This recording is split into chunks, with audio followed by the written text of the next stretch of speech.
नमस्कार बंधुगण। भुवनेश्वर एक प्रसिद्ध अंचल ग्रीन मार्केट जोठारे विशाल ब्रांडेड शोरूम चमकदार चश्मा एवं पैकिंग होइथिबा महंगा कार लोकंक स्थितिर मुह थिला। दिन प्राय 12टा बेले जड़े वयस्का महिला धीरे धीरे एक अलंकार शोरूम सम्मुखें अटकिले। बयस प्राय 70 वर्ष, मुहरे कुंचन, मुंडरे धला चुटी एवं हाथ में एक पुराना बैग। से तांको पोशाकरे बहुत सरल देखा जाउथिले। हालुका फिका गुलाबी सालवार सूट, पुराना चपल एवं आखिरे एक शांत चमक। से द्वार खोली भीतर को प्रवेश कले। शोरूम रो महला काचरे तैयारी होइथिला। एसीर शीतलता एवं उज्जवल आलोक जोगु चारिआडे एक चमक थिला। भीतर ठिया होइथिबा दुई जण तांको उपरु तल पर्यंत चाहिए, जेपरी तांकर उपस्थिति सेमानक परिवेश को नष्ट कर देछि। कहिले, तुमे केउठाकू आसीछ? जने विक्रेता व्यंग्यात्मक भावरे कहिले, माँ एठारे चाहा मिलिब नाही, एहा एक अलंकार दुकान। महिला जनक बहुत शांत स्वर रे उत्तर देले, मु एक उपहार नेबाकू चाहूछि। 3 जण कर्मचारी आखिरे हस फुटी उठिला। रिसेप्शन रे बसिथिबा झियटी कहिला, एठाकार दर तुमर पेंशन अपेक्षा अधिक, आमर ग्राहक श्रेणी टिके भिन्न। द्वितीय विक्रेता हसी हसी कहिले, जदि तुमे चाहुछ तेबे पाखरे थिबा रास्तार एक बजार अछि, जेउठारे 50 टंका मूल्यर लकेट मध्य उपलब्ध। बुढ़ी किछि मुहूर्त पई सेठारे ठिया होई रहिला। तांको आखिरे कौनसी क्रोध नथिला, केवल गभीरता थिला, जेपरी से पूर्वरु एपरी मुह देखुथिले। मु कहिली, मु एक उपहार किनिबाकू चाहूछि। से पुणी कहिले, मैडम बहुत नाटक सृष्टि करंतु नाही, एबे रिसेप्शनिस्ट अभद्र हे गलानी, एहाको किणंतु नचेत बाहर को जांतु, आम पाखरे समय नाही। जड़े विक्रयकारी आगक आसी तांको हाथ धरी द्वार आड़को इंगित कले, दयाकरी बाहर को जाओ, यह कौनसी जंत्र केन्द्र नुहे। आउ सेमाने सही वृद्धा महिला को शोरूम रु बाहर करदेले। से सीधा पड़िले नहीं, बरं टिके ढली पड़िले।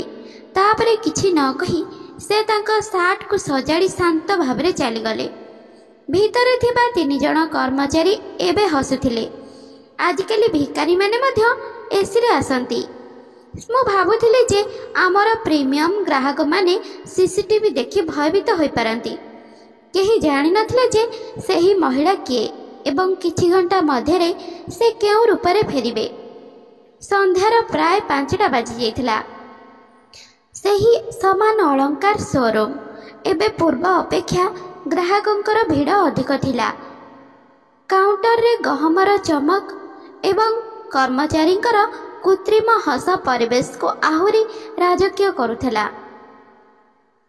तापरे द्वार पुणी खोलीगला, किंतु एथर बुढ़ी एका नथिले। तांको सहित जड़े व्यक्ति थिले जे एक भल पोशाक एवं बूट पिंधिथिले। बयस प्राय 50 वर्ष।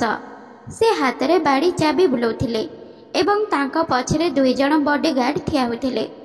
महिला जनक एबे भी सरल पोशाक पिंधिथिले, सेही समान गुलाबी सालवार सूट, सेही छिंडा बैग, किंतु एथर तांको गतिविधि रे संकोच अपेक्षा साहस अधिक थिला। शोरूम कर्मचारी माने तुरंत सतर्क हो गले। दयाकरी भीतर को आसंतु मैडम, तुमे मध्य आसिल। किछि घंटा पूर्वरु जे माने तांको घृणा करुथिले, एबे सेही लोक माने तांको बहुत उत्साहर सहित स्वागत करुथिले। महिला जनक हसिकी कहिले, हठात मु बहुत सम्मान पाउछि। पूर्वरु तुमे समस्ते मो मुह को पसंद करू नाह। 3 जण कर्मचारी मुह मलिन होइगला।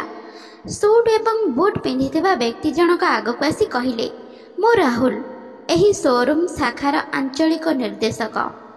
एहा हेउछंती मो माँ श्रीमती शांति महाजन। रिसेप्शनिस्ट तांको हाथरू रेजिस्टरटी खसी पड़िला।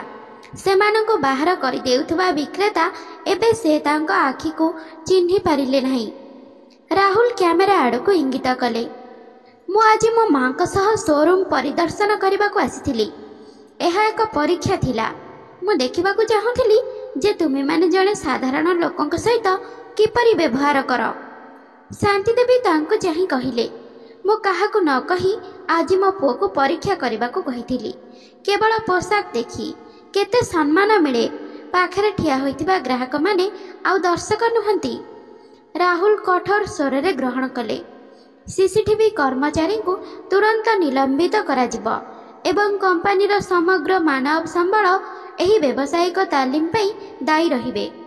ତାପରେ ଶାନ୍ତି ଦେବୀ ଆଗକୁ ଆସି କାଉଣ୍ଟରରୁ ଏକ ସରଳ ସୁନା ଚେନ୍ ଉଠାଇଲେ। ଏହାକୁ ପ୍ୟାକିଂ କରିଦିଅ। ଯଦିଓ ତାଙ୍କ ମୁହଁ ଧୂଳିରେ ଆଚ୍ଛାଦିତ ଥିଲା, ତାଙ୍କ ଆତ୍ମା ତୁମ ଅପେକ୍ଷା ବହୁତ ସଫା ଥିଲା। ଜନତା କରତାଳିରେ ଫାଟି ପଡ଼ିଲେ। କିଛି ଘଣ୍ଟା ପୂର୍ବରୁ ହସ ପ୍ରଦର୍ଶନ ଏବଂ ଗର୍ବରେ ପରିପୂର୍ଣ୍ଣ ଶୋରୁମର ପରିବେଶ ଏବେ ସମ୍ପୂର୍ଣ୍ଣ ବଦଳିଗଲା। ଏବେ ସେଠାରେ ଲଜ୍ଜା, ନୀରବତା ଏବଂ ଆତ୍ମନିରୀକ୍ଷଣ ଏକ ପରିବେଶ ଥିଲା। ରାହୁଲ କର୍ମଚାରୀମାନଙ୍କୁ ପଛକୁ ହଟିଯିବାକୁ ଇଙ୍ଗିତ କଲେ। ତାପରେ ମାଆଙ୍କୁ ଚାହିଁଲେ, ମା, ଏବେ ତୁମେ ଯାହା ଇଚ୍ଛା କହିପାରିବ। ଏବେ କେହି ତୁମର ସ୍ୱରକୁ ଅଟକାଇବେ ନାହିଁ କିମ୍ବା ବାଧା ଦେବେ ନାହିଁ। ଶାନ୍ତି ଦେବୀ ହସି ହସି ମୁଣ୍ଡ ହଲେଇଲେ। ଆଗକୁ ଯାଇ କାଉଣ୍ଟର ପାଖରେ ଠିଆ ହେଲେ। ତାପରେ ଶୋରୁମ୍ ଭିତରେ ଠିଆ ହୋଇଥିବା ଗ୍ରାହକମାନଙ୍କ ଆଡ଼କୁ ମୁହଁ ବୁଲେଇଲେ।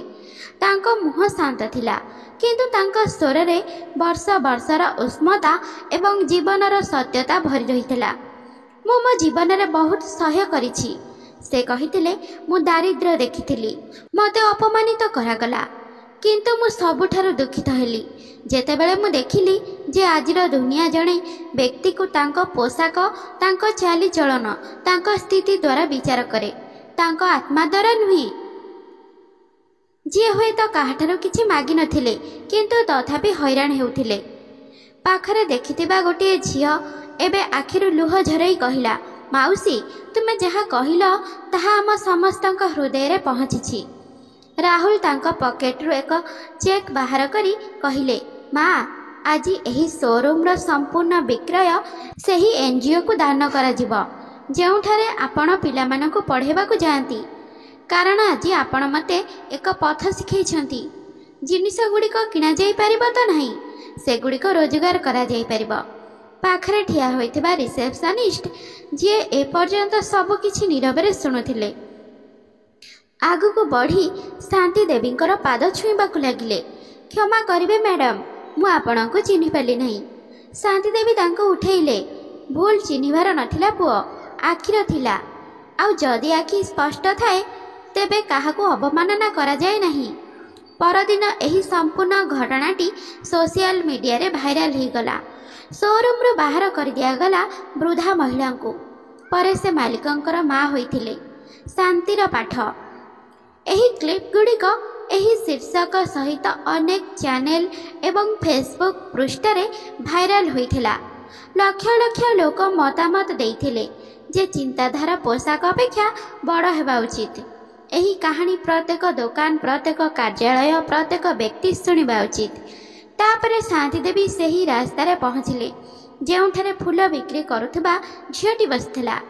ସେ ତା ହାତରେ ଚେନ୍ ପ୍ୟାକେଟଟି ଦେଲା। ଝିଅଟି ଆଶ୍ଚର୍ଯ୍ୟ ହୋଇଗଲା। ଶାନ୍ତି ଦେବୀ ମୋ ପାଇଁ ହସିଲେ। ତୁମର ମୁହଁ ଧୂଳିରେ ଆଚ୍ଛାଦିତ ହୋଇପାରେ, କିନ୍ତୁ ତୁମର ହୃଦୟ ସବୁଠାରୁ ଚମତ୍କାର ମଣି। ଜଣେ ବ୍ୟକ୍ତିକୁ ତାଙ୍କ ସ୍ଥିତି ଦ୍ୱାରା ନୁହେଁ, ବରଂ ତାଙ୍କ ଉଦ୍ଦେଶ୍ୟ ଦ୍ୱାରା ଚିହ୍ନିତ କରାଯାଏ। କେବେ ବି କାହାର ପୋଷାକ, ବୟସ କିମ୍ବା ଅବସ୍ଥା ଦେଖି ବିଚାର କରନ୍ତୁ ନାହିଁ, କାରଣ ପ୍ରକୃତ ରାଜକୀୟତା ପ୍ରାୟତଃ ସରଳତାରେ ଲୁଚି ରହିଥାଏ। ତ ଶ୍ରୋତା ବନ୍ଧୁମାନେ, ଆଶା କରୁଛି ଆଜିର କାହାଣୀଟି ଆପଣମାନଙ୍କୁ ନିଶ୍ଚିନ୍ତ ପସନ୍ଦ ଆସିଥିବ। ଆଉ ପସନ୍ଦ ଆସିଥିଲେ ଭିଡ଼ିଓଟିକୁ ଲାଇକ୍, ସେୟାର ଆଉ ଚ୍ୟାନେଲକୁ ସବସ୍କ୍ରାଇବ୍ କରିବାକୁ ବିଲକୁଲ ବି ଭୁଲନ୍ତୁ ନାହିଁ। ତେବେ ଆଜି ପାଇଁ ରହୁଛି, ବାଏ। ପୁଣି ଦେଖା ହେବ ଆଉ ଏକ କାହାଣୀ ସହିତ ଆଉ ଏକ ନୂଆ ଭିଡ଼ିଓରେ। ଧନ୍ୟବାଦ।